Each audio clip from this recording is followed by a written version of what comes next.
বাইরে বৃষ্টি আর ঘরে ইলিশ। বর্ষার সময় বালিনাড়ি পাতে ইলিশ মাছ থাকবে না তা কখনো হয় নাকি? কীভাবে ইলিশ মাছের ঝাল করব সেটাই শেয়ার করব। নিয়েছিলাম মাছগুলো লবণ হলুদ মাখিয়ে কড়াইতে সর্ষের তেল গরম করে মাছগুলোকে হালকা ভেজে নেব।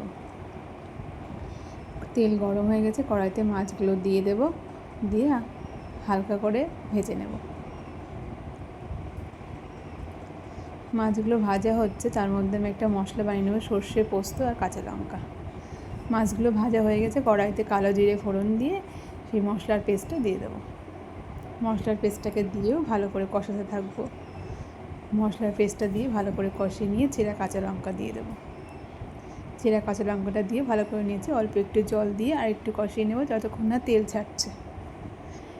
তেল ছেড়ে দিয়েছি, এবার দিয়ে দেবো পরিমাণ মতো জল, দিয়ে দেবো লবণ হলুদ।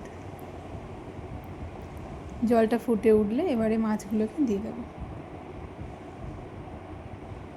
মাছগুলো একটু দিয়ে কিছুক্ষণ ফুটিয়ে নিতে হবে।